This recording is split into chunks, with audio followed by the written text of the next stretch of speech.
I want to greet all of you from around Malta and Gozo and our River of Love family. And I want to greet also our ministries in Uganda and also in Pakistan, in India, in America, and also in Kenya. I want to greet you, welcome you this morning. Receive the word of the Lord from the man of God, Bishop Tom Brown. Surely you'll be blessed in Jesus' name. Amen. Before you take off, Pastor Gordon, let me say you at River of Love are tremendously blessed to have Pastor Gordon. You know, not every church has an apostle type of figure, a pioneer for the gospel of Christ. And for him to do such a great work in this country ought to tell you the gifting. And it's a pity that others haven't seen that, or they did see it at one time and then they forgot about how blessed they really were. Now, I encourage you to support this ministry in a great way. If you are in Malta and you're looking for a spirit-filled church, this is the church I would be going to if I lived in Malta, and I trust you to go too. God bless you. Love you.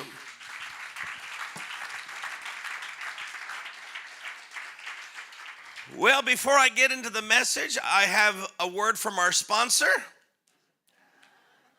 Yeah, my wife is slow today. What is it?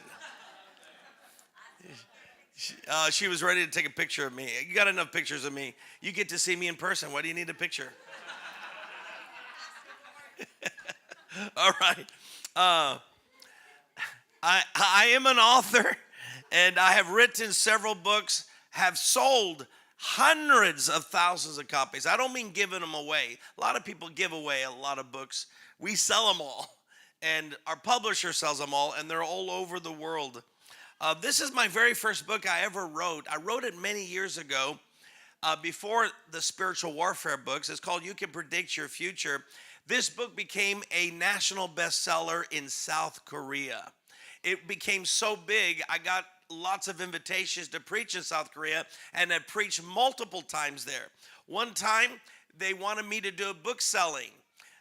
And so they found the one warehouse that still had some books left, and I'm not exaggerating. I sat down, and the lines of people went out of the church, around the church, and all the way down the block.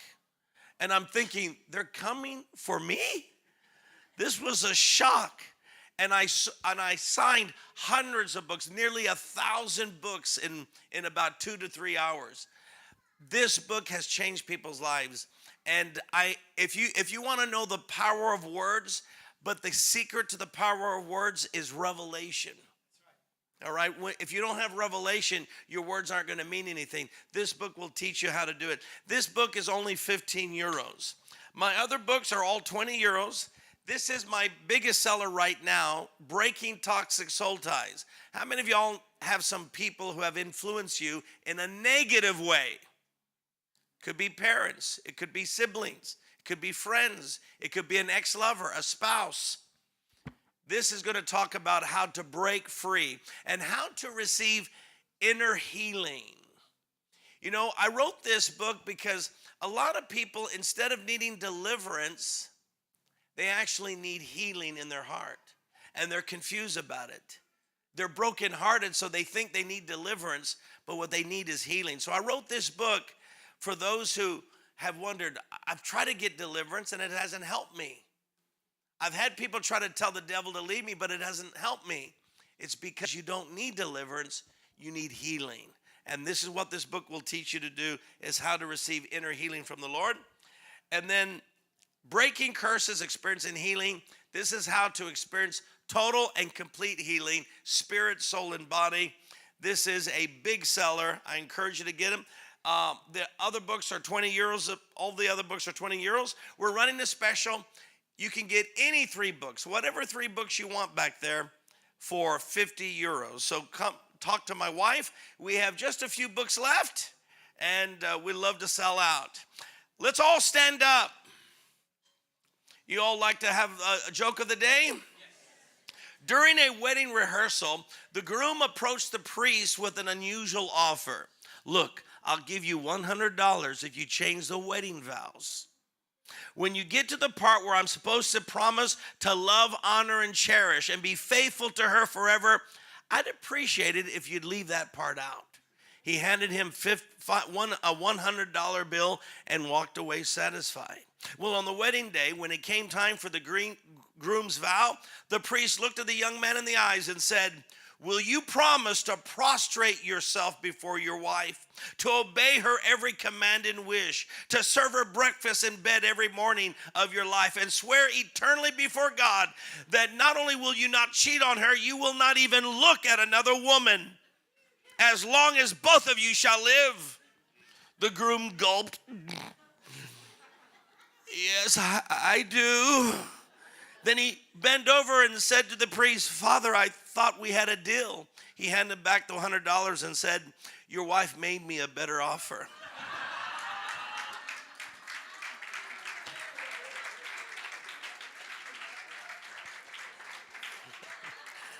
All right, how many of y'all brought your Bibles? Lift them up real high and say this. Say, this is my Bible. It is the Word of God. I am who it says I am. I can do what it says I can do. I have what it says I have. I boldly declare that my mind is alert, my heart is receptive, and my cell phone is off. I will never be the same in Jesus' name. Did you hear that, devil? I will never, ever, ever be the same in Jesus' name. Well, God bless you. You look great today. God bless you. I want you to open up your Bibles to two portions of Scripture, James chapter 4 and then Luke chapter 10.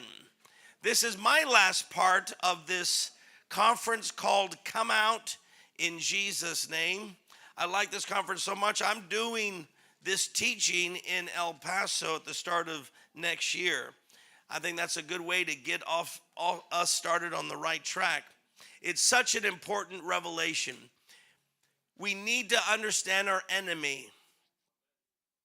See, Christianity is so weak around the world. Catholic, Orthodox, Protestants, they're weak because they don't have an understanding that we're in a warfare. And they just are playing games. They don't get that there's a warfare. Even in the Lord's Prayer, we should have known that. Lead us not into temptation, but deliver us from the evil one. That's the original Greek, evil one. In the Lord's Prayer, he wants us to be aware that there is a battle.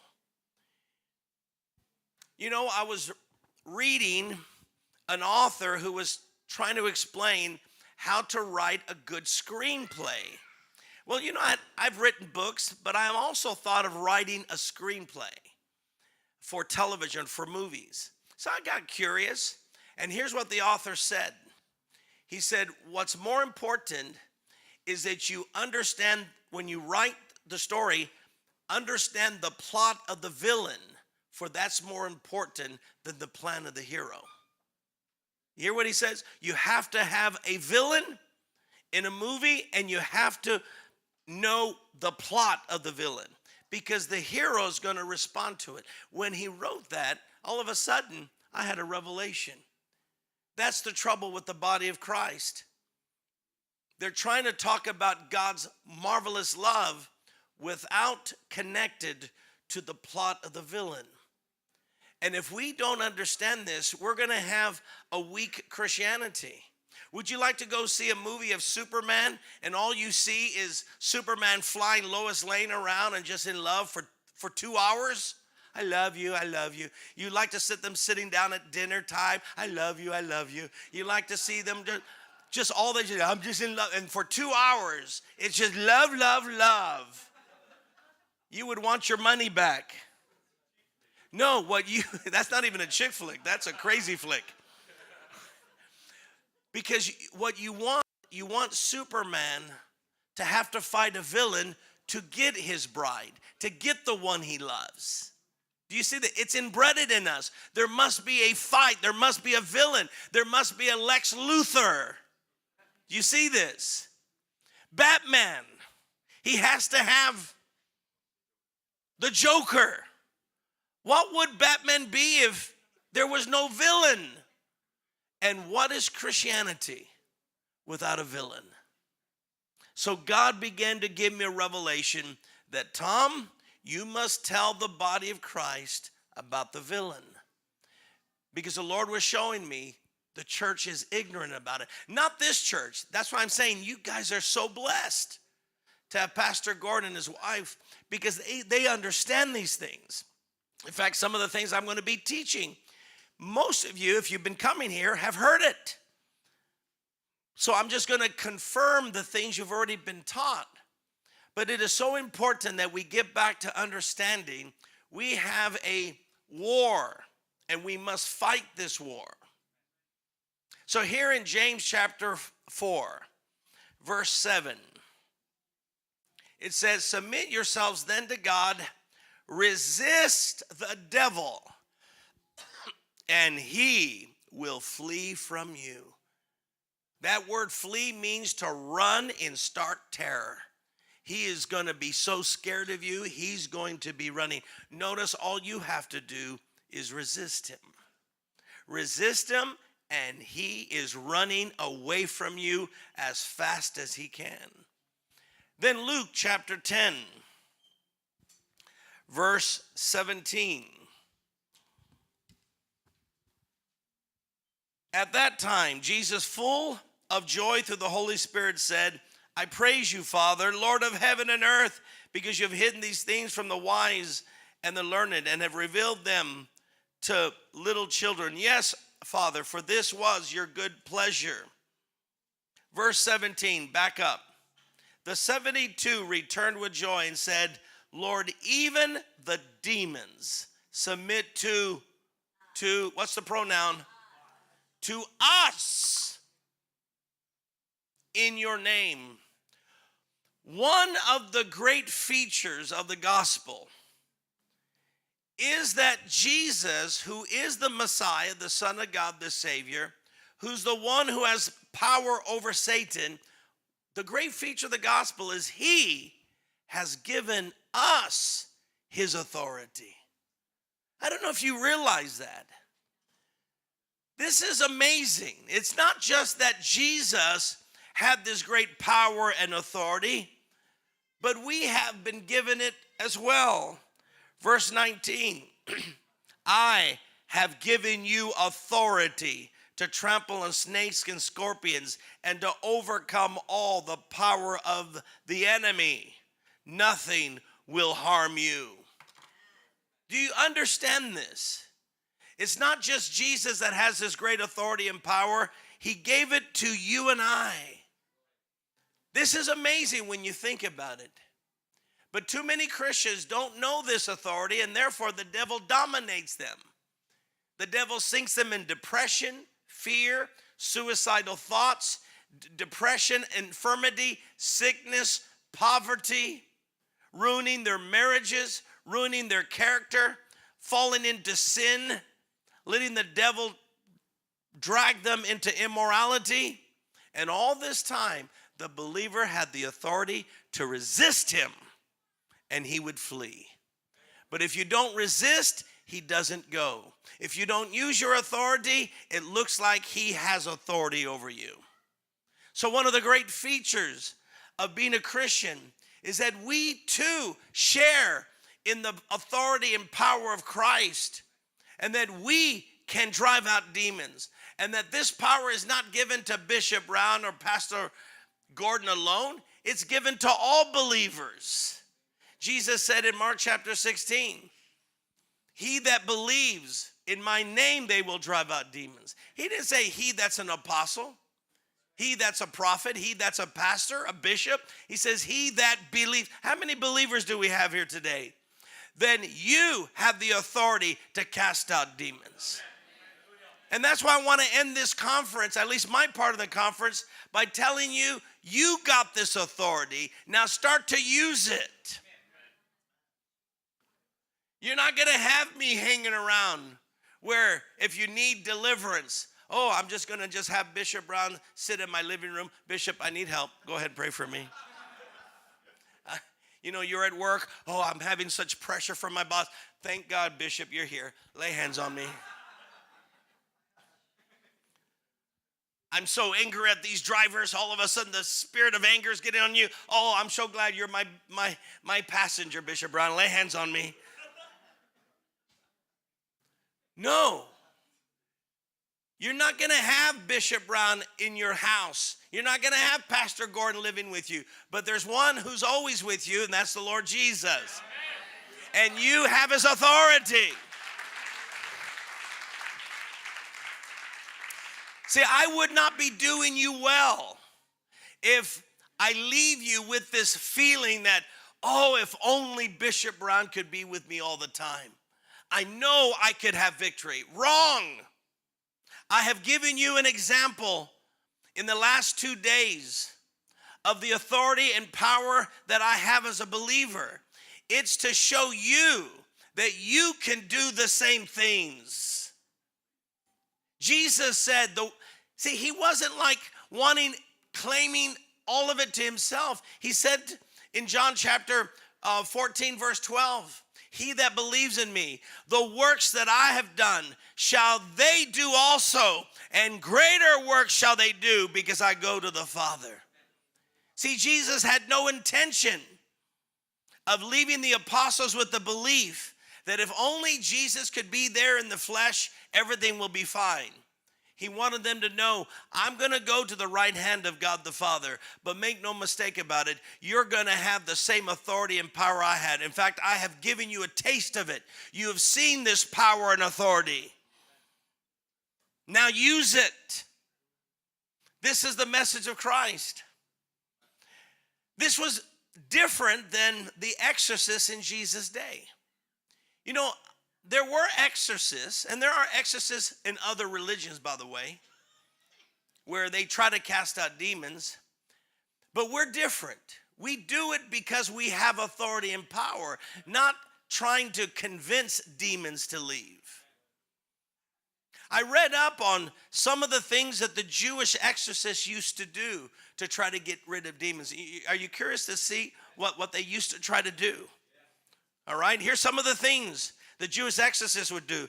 They would have rituals, long elaborate rituals to get the demon out. They would use incense, usually sage. They would burn it, and they thought the smell would help get rid of the demons.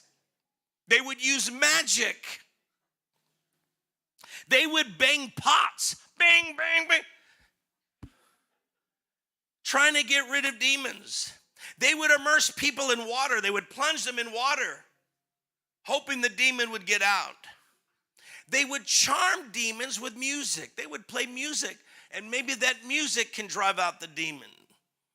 They would fumigate by using smoke to cause demons to come to the surface. That's right. They would take smoke, and they would try to get the demons to come to the surface that can drive them out. They would even sound the shofar. They thought that might work. They used candles and other objects. They used phylacteries, amulets, and sometimes, are you ready for this? They would beat the demon out of the person. Hit him a few times and we'll get him out. This is the tactics of the Jewish exorcists. But Jesus was different. When he drove out the demons, they looked at each other and said, what is this? This is a new teaching.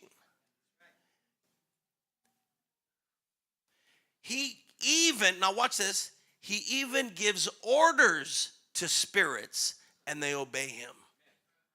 That was the difference. Do you get this? In other words, he acts like he's the boss. See, the world doesn't know. Well, because they're not the boss. As long as you're in the world, the devil is your father. He is your Lord. He is your prince. He's the prince of the power of the air. He's the ruler in those who are sons of disobedience. Ephesians chapter 2. But we as children of God, we pass from darkness into light. We went from the kingdom of darkness into the kingdom of God's dear Son. And now the authority of Christ has been given to us, so that like him, with orders, we give to evil spirits and they obey us. That's the difference. We have authority. And that's why we can drive out demons. But we need to exercise this authority for it to work. We need to believe we have it and act like we have it. But see, the modern church, the modern Christians, Catholics, Orthodox, Anglican, Protestants, they all are the same. They don't know who they are in Christ and the dominion they have. So when they see demons acting up, they don't know what to do. I've seen them. When demons act up, I've seen some people get up scared and they run out because they are scared as to what they're seeing. And they don't want any evil spirits to come to them, so they'll take off. And the faster they get out, because if those demons come out, as Bishop Brown tells them to do, I don't want them to come to me. So I'm getting in my car and I'm driving. I'm getting out. I'm scared. I've seen people get so scared because they don't know the authority and dominion they could have if they would come to Christ. But you have come to Christ. Are you not disciples of the Lord? Then you have the authority and power to cast out demons. Think of all the great leaders of the church. Sonia and I were going to Ireland tomorrow. And Ireland got completely converted by a man named St. Patrick. But read his story. He was casting out demons left and right. He acts like Gordon and I. And sometimes people think St. Patrick acts like a modern day Roman Catholic priest. But no, they acted with authority and power. And this is what changed a whole nation. And I believe this can bring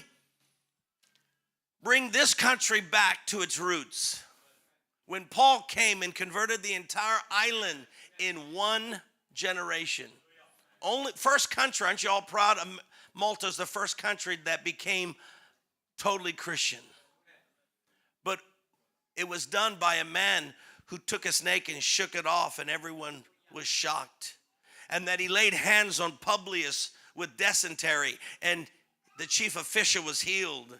And all the sick started to come to him, and he acted like he had authority over diseases and demons, and he drove them out and healed the sick. And no wonder why the whole country came to the Lord. But somewhere through the centuries, even Malta has lost its understanding of the gospel. Oh, they believe in Jesus. They believe he died for our sins. But when it comes to authority and power, they don't know it. They forgot it. And you know it. Many of you were Catholics. And you believed in Jesus. You believe in Jesus born of the Virgin Mary. You believed in all of that. But where was your authority and power? You didn't know any of this. When did the priest tell you you have power to cast out devils? So go out and cast out some devils. A priest would never have told you that because he wasn't doing it. This is what's happened to Malta in the Christian church. Is they lost the understanding that Christ has delegated authority and power to us. One of my favorite passages is in Acts 17:6. It says that the world says, these people have turned the world upside down. The truth is, we're turning the world right side up. They're upside down already. You know, they've done studies that the brain is what sees, not the eyes. The eyes are only a lens, but the brain interprets it. And the truth is, you know what they tell us? Our lens are actually upside down. That when we're little babies and we're seeing for the first time, we're actually, as little babies, seeing everything upside down. Maybe it's because that's why they take the baby like this and put them upside down. so he can see his mama. There's your mama.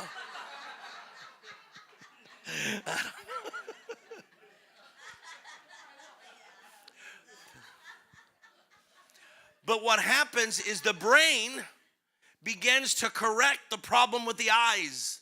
My goodness. Don't you see what the original sin did? It destroyed our eyesight so that we see everything upside down. And the brain has to correct it. And they've done studies. They put glasses on people. You might have seen some of these when you were in school, where people had to walk and they had to see everything upside down. So they had these glasses and that's all they saw. But are you ready? Within 3 days, though they're wearing these glasses that flipped everything upside down, in 3 days the brain corrected it and now they see everything right side. The brain corrects its vision. Poor guys, when they had to take off the glasses again to end the studies, they're back to upside down again. Until the next 3 days, everything corrects it. Do you see this? We're seeing things upside down. But the church is the one that puts things right side up. And the truth is, we're the ones with authority and power. We have it. But some of you, you're seeing it wrong. Only certain people have it. In the Roman Catholic Church, they have set exorcists, special people, and only they can drive out demons. And those are far between. In my city of El Paso, I've had people come to me, and I said, who sent you to me? He said, our Catholic priest in El Paso. And they said, in El Paso, we don't have an exorcist, so they send us to you. Did you know I am the Roman Catholic Church's exorcist in El Paso? By default. That's weird, isn't it? But they come to me. But the truth is, if they would only understand the gospel, all of its members can be exorcists and deliverers. So Christ has delegated this authority, and we need to be like that church that stirred nations, upset religionists, withstood authorities, converted the toughest pagans, caused hell to tremble. Satan obeyed them. Sickness vanished before them. Demons hid when they appeared. They impacted the world. And River of Loves is that church.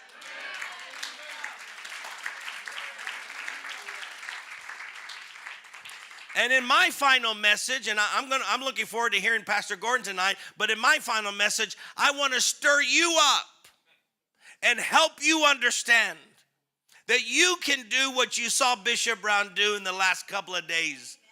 You have the authority and power. Now, granted, there are certain people, I do believe there's certain people with special giftings and special graces, some to teach. See, we all can teach, but there are some who are just specially graced to teach. We can all preach, but there are some specially graced to preach. We should all win souls, but there are evangelists that are specially graced. So I get it. I'm not saying we're not going to need ministers that have that special grace, but all of you can have some grace to cast out demons and to at least for sure resist the devil for your own sake and for your own family. And that's what I want to challenge you to do. Luke chapter 9. Let's look at Luke chapter 9. Luke chapter 9, verse 1. When Jesus had called the 12 together, he gave them power and authority to drive out all demons and to cure diseases. Notice, he gave them what? Power and authority. You know what that is? That's called dominion. See, you have dominion over devils and over demons. So what is dominion? Dominion is the power and right to govern and to control. Now, you have to have two things. You have to have authority and power. What did Jesus give them?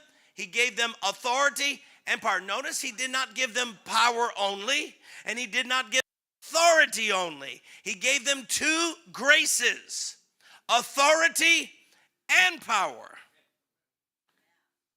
So you have to have both. And that's dominion, is to have both authority and power.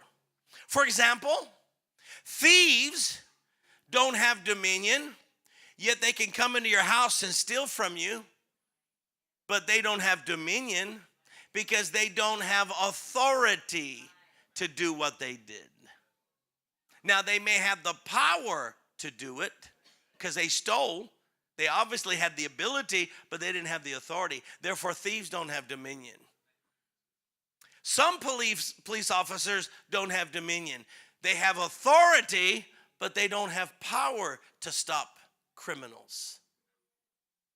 See, you got to have both power and authority. But of the two, I would say this, that your understanding of authority is more important than your understanding of power. Authority means you have the right to govern and to control. In the New Testament, the word power is the Greek word dunamis, where we get dynamite, explosive power.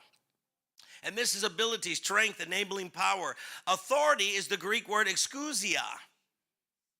And it means lawful, the right to act, privilege, jurisdiction.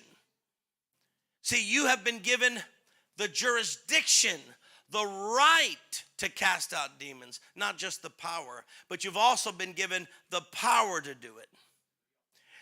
You take a tiny police officer, a woman, she weighs 110 pounds. How much is that in kilos? I don't know. 55 kilos.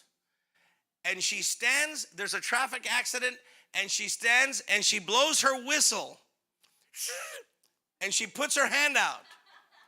And you're in this car that is well over 2,000 pounds or 1,000 kilos or something like that.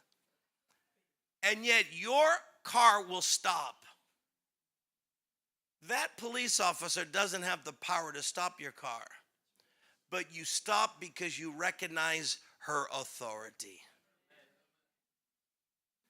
And I'm going to tell you, the devil recognizes the people who know their authority, not those who are faking it, but those who know it. 7 sons of Sceva beat up some Jewish exorcists because they tried to cast out demons using Paul's formula.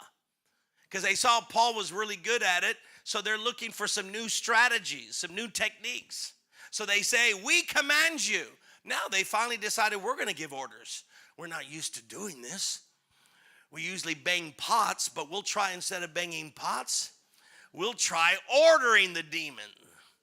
But they're unborn, they're not born again. They're just looking for a technique. And they said, we command you, we adjure you, in the name of Jesus, whom Paul preaches. They got second-hand revelation, not first-hand. Whom Paul preaches, come out. They thought, it works with him, we'll try those words. But it's just words. And the demon said, we know Jesus, and we know about Paul, but who are you?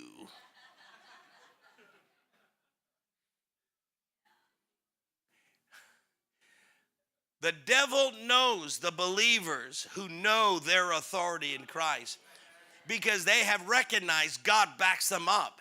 Because whenever they try to rebel against that Christian, God makes sure those demons are punished in some way. They feel pain and suffering by the blessed Lord when they resist those ministers. So those demons recognize, no, don't mess with Bishop Brown, because if we don't come out like he tells us, we're going to pay the price for this. You understand? So don't mess. See, and you have to have that revelation.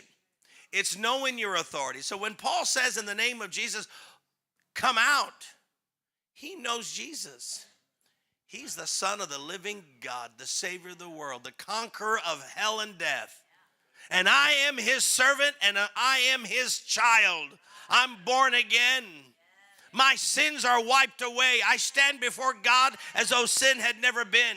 I am the righteousness of God in Christ Jesus. See? So when I come in Jesus' name, it's different because I know who I am. And you know people who know who they are. They exert some confidence in them. It's like, oh man, that person is so confident. They're not intimidated by anyone or anything. And that's where you need to be in your faith. You're not intimidated by the devil.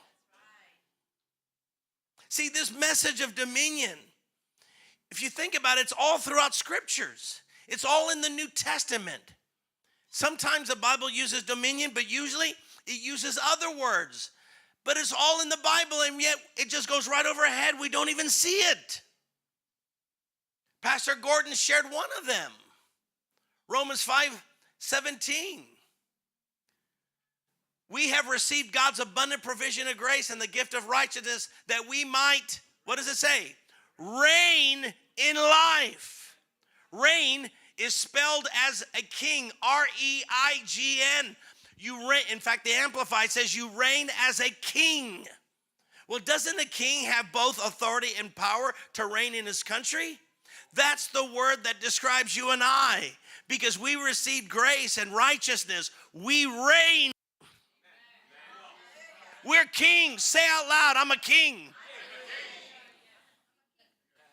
And if you feel like saying queen, it's the same thing. You have a crown. Even John, what does he see? The 24 elders wearing crowns. Those 24 elders are representatives of the Church of Jesus Christ. They're you and I. They have crowns. What does he say in Revelation 1:6? God hath made us to be kings and priests to serve his God and Lord. Say, I've been made a king and a priest. Yes, just call me Father Brown. Call Gordon, yeah. Father Gordon. And maybe when I come back next time, you can call me Your Excellency. And I'll bring my oldest son, and you can say, oh my God. No, I'm just...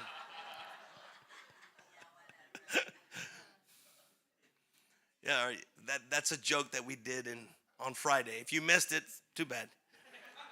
You had to be here to get the joke. But what I'm saying is, these are New Testament scriptures. See, and it's conveying to us our dominion in Christ. Let me give you a few New Testament verses. Romans 8:37. We are more than conquerors through him who loved us. We are what? More than conquerors. What's a conqueror? It's a winner. But not just a winner, someone who's more than a winner. Now, have you ever wondered, how can you be more than a winner? You either win or you don't win.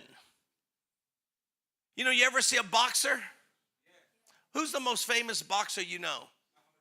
What is it? I can't hear you. Oh, Muhammad Ali? Give me a recent one. Someone now. Huh?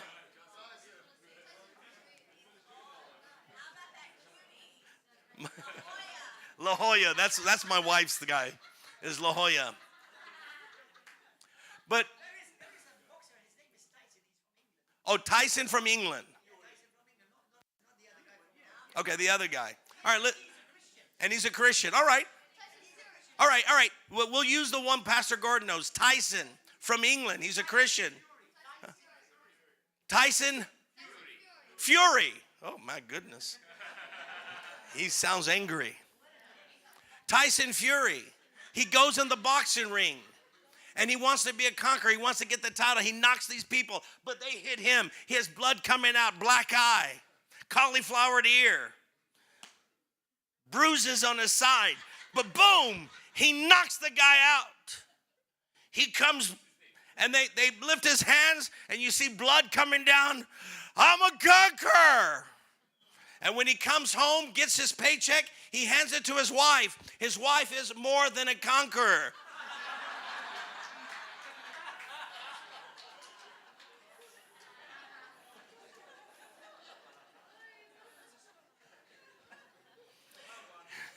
She didn't have to fight, but she gets the paycheck. And Jesus did the fight. And we're the bride. We get the spoils of victory. But do you hear this language in the New Testament? This dominion language. Here's another one, Matthew 11:12. The kingdom of heaven has been forcefully advancing, and forceful men lay hold of it. Forceful. Takeover. That's dominion talk. Matthew 16:18. I will build my church, and the gates of hell shall not prevail against it. Again, that's dominion. We prevail against hell. We're the prevailers. Here's another one. We read it. Luke 10:17. Lord, even the demons submit to us in your name. Subjection. The devil is put under subjection to us. Acts 1:8. You shall receive power after the Holy Spirit comes on you. Power. Can y'all say, I have power? Why do you think he gives you power? Because you need it to overcome Satan's power. Here's another one, 1 John 5:4. For everyone born of God overcomes the world. You're not overcome, you're overcoming. You're defeating. 1 John 5:4. This is the victory that has overcome the world, even our faith. Can y'all say victory? Victory is dominion talk. When you have victory, you beat and defeated the opponent. See, we hear these words and it never hits us. This is us, dominion. Luke 10:19. I have given you authority to tread on serpents and scorpions and to overcome all the power of the enemy. You hear dominion. Say out loud, I have dominion over the devil and over all demons. This is the message of the Bible. In Genesis 1:26, the first thing God ever said about the human race. First thing, he says, I will make man after my own image. And the Bible says, and they shall, and he has given them dominion. Notice that's the first thing God ever speaks about the human race. He gave them dominion. See, the whole point, the whole purpose of creation was that we might have dominion, not be dominated by. See, there's something inside of the heart of even sinners. Everyone has something in them that's telling them they should be conquering. They should have dominion, but why are things dominating them? And they hate it. When they hear that cancer is ravishing their body, something inside of them says it ought not to be. When people are plunged in depression, they're crying out, I should not be overcome by depression, but I should be joyful. And when someone's afraid, there's something inside of them that says you should have courage. You should not be afraid of this. Isn't it true? And when you're a drunk is drinking, doesn't even a drunk have a thought once in a while? This is not right.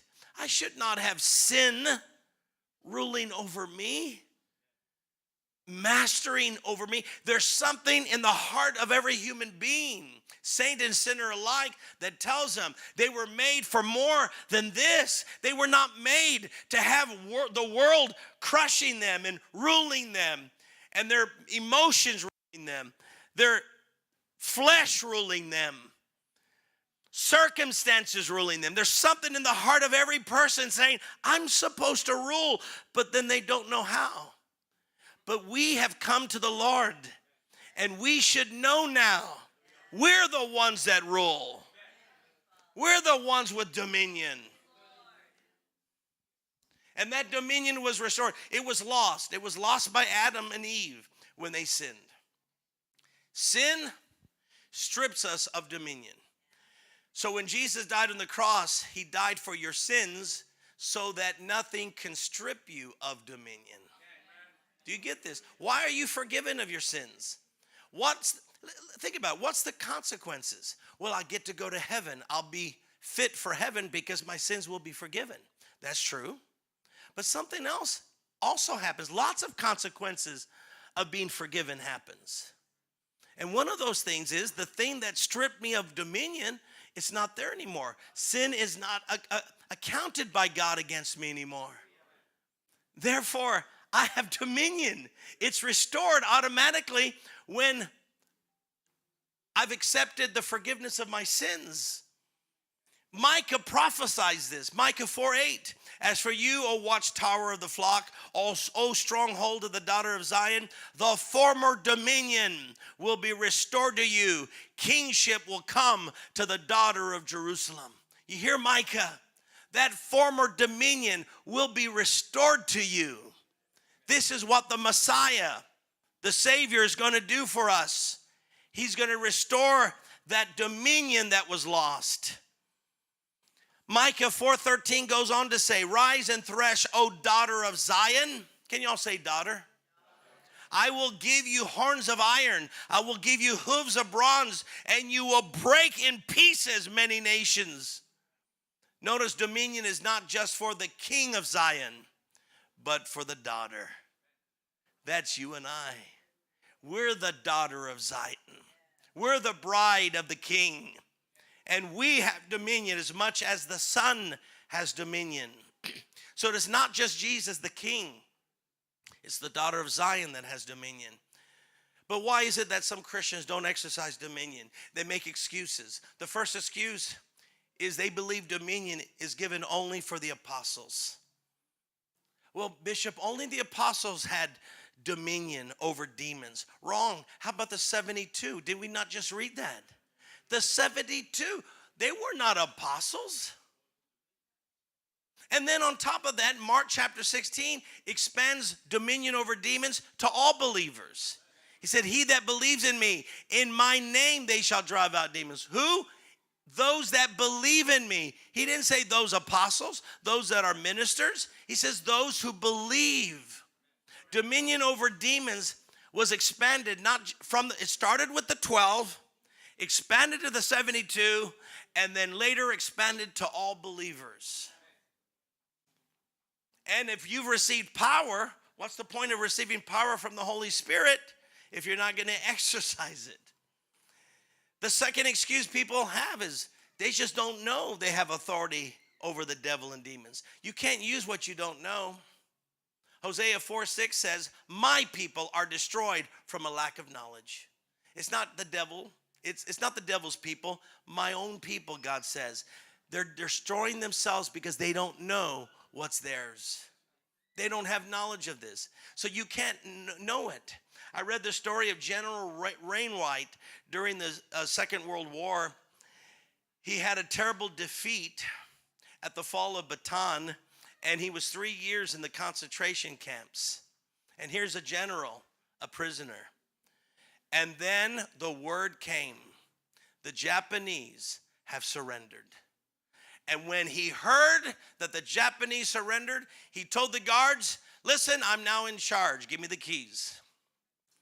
And you know what they did? They handed the general the keys and says, everyone, all the prisoners, you may be released. He became in charge because he heard the Japanese had surrendered. Do you understand? At the cross, Satan has reluctantly surrendered. He can't keep Jesus in the ground.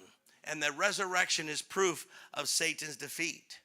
Who's ever had money hidden in your billfold or purse, and then all of a sudden you found it? Look at this. Where did this money come from? And then you remember, oh man, I hid it. I put it away. Or maybe you don't even know where it came from. But you couldn't use it until you found it. And so it is, you have to find your dominion. And finally, the last excuse people have is they say God is sovereign. Who's ever heard that God is sovereign and only he can drive out demons? So we can ask God, God, please drive out demons for this person's sake, but I can't do it because God's the one who does it. Friend, yes, God does it, but he does it through you. Listen to this last scripture in Romans 16:20. The God of peace will soon crush Satan under your feet. Now, did you hear this? I love this passage because it tells us that God crushes Satan. But notice it says in Romans, God of peace will soon crush Satan under your feet. You are the body of Christ. Christ is the head, we're the body. But it is the body that crushes the serpents. The devil is described as serpents and scorpions. You surely don't crush serpents with your head, do you? Let me get this spider. There's a scorpion. Do you? You're dumb if you do. And Jesus surely is not dumb. He doesn't say, wait, I'm the head. Let me crush the devil for you. And that's what people are wanting God to do. Crush the devil for me. Defeat the devil. Get the devil out of me. And the Lord says, do you think I'm going to get on my knees and use my head to do it? Do I not use the feet to do it? Are you not the body? Jesus is not the body of Christ on earth. Now, he has his own physical, resurrected, glorified body in heaven. But his body on earth, where Satan is at, is you and I. We're the body, and we have to use our feet to crush it. So yes, God is sovereign. Yes, he's powerful. Yes, he's ultimately the one that drives out the devil. Yes, he's the one that cast them out. Everyone that got delivered. In fact, you might remember me telling some people, who delivered you? Jesus did. Of course, because it is the God of peace who crushes. So we always give credit to our Lord, but we have to take our place and recognize it must be our feet. Let's all stand up. Did you get something out of this morning? Amen. Hallelujah. Lift up your hands toward your heavenly Father. Say, thank you, Father, for the gift of dominion. All my sins have been forgiven, and no longer have I lost dominion. The first Adam, he lost dominion through sin. But the last Adam has regained it not just for himself, but for his bride. That's the church. That's us. We have dominion over the devil. I have dominion over all demons. I don't have to fear, for I am more than a conqueror. I reign in life. This is the victory that overcomes the world. That is my faith. I have faith, and I believe that I have been given the supreme dominion of Jesus Christ. I have been given authority and power to trample on serpents and scorpions and to overcome all the power of the enemy. I'm not afraid of the dark, not afraid of flying. I'm not afraid of close situation. I don't have any phobias. I cast out all phobias, for I have courage. I'm not afraid anymore. I do not let sin have dominion over me. For sin is defeated, and the righteousness of Christ rules over sin. I thank you that I don't have to succumb to sin and evil. I can do what is right. Hatred shall not rule. For the love of God has been shed abroad in my heart. I love everyone. I refuse hatred to rule my life. I will not be ruled by depression, for the joy of the Lord is my strength. I will not be ruled by worry, for the peace of Christ guards my heart and mind in Christ Jesus. I am a conqueror through Christ Jesus, And I take my stand against the devil and all demons. And I tell you, I will not put up with you one moment. And I will go out into the world and I will cast out devils as the Lord leads me, as doors open up for me. Thank you, Father. Give me this revelation of dominion over demons in Jesus' name. And finally, I will not let sickness and disease rule over me. I have dominion over sickness. Sickness will not take my life. And when I'm ready to depart and be with Christ, I'll give up my spirit. But no one is evicting me. No sickness will evict me from my body. Thank you, Lord, for your healing power. Thank you for your dominion. I have it and I'll use it in Jesus' name. Come on, give the Lord a shout. Amen. Hallelujah.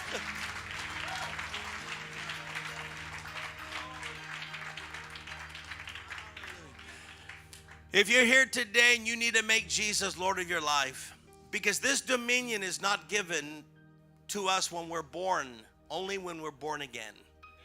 We're born as sinners, and we need to come to a place where we make Jesus Lord of our life.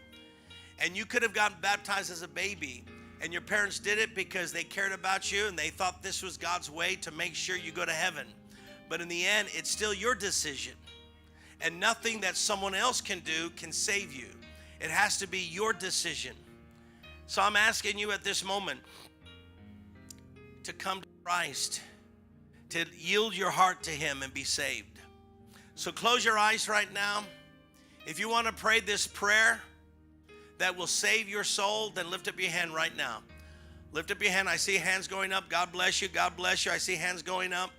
God bless you. I see you. God bless you. We have several people. For those who don't mind doing it, get it. Come down here. Those who raise their hand, I want to pray with you. Come on down here as we pray this prayer that will save your soul. Come on down here in Jesus' name. God bless you. Give them a hand clap as they make their way down here. Hallelujah. Come on down here. You're not alone. There's quite a few people. Lots of people who raise their hands. Come on down here. In Jesus' name. Get a little bit closer. Just get 1 foot over the carpet. Hallelujah. God bless you.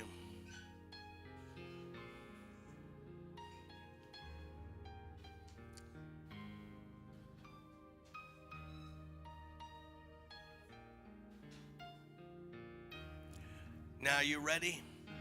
Now, let me explain. The gospel is simple. Number one, we're all born sinners. Therefore, the devil ruled us. He ruled you in sin, your emotions, sickness, and demons. It's been a defeated life. Even if you made lots of money, you got ruled in some other way. Something that showed you don't have control. But the good news of the gospel is God still loved us while we were sinners. But to show his love, he had to legally take away your sins.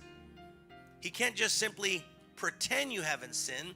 Your sin has to be punished. But he didn't want to punish you.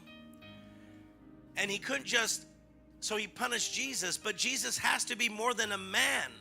Because a man can only be punished for one man. That's why Jesus is the God-man. You see, he's the eternal God. That's why we believe in the Holy Trinity, Father, Son, and Holy Spirit. One God revealed in three persons. So Jesus is the God-man. And why is this important? God is greater than all of humanity. One man, if he's not God, can only die for one.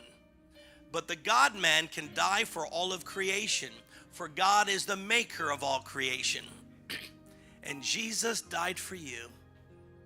He died to make you right with God. But his death has to be accepted. It has to be a choice. Just as sin In the garden with Adam and Eve was a choice. They chose to eat the fruit. No one forced them. They had to choose it. So we also have to choose to reject that fruit and to accept another tree, another fruit, the fruit of the cross and what Jesus did. So we have to make that choice. And that's why salvation is a choice of faith. And how do we accept it? By faith.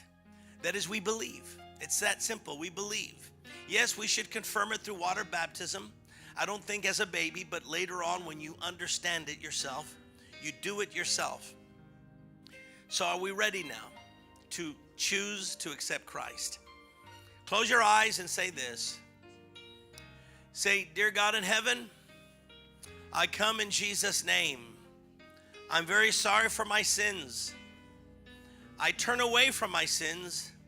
I repent of them, and I need you to forgive me from all the sins that I know about, that I don't know about.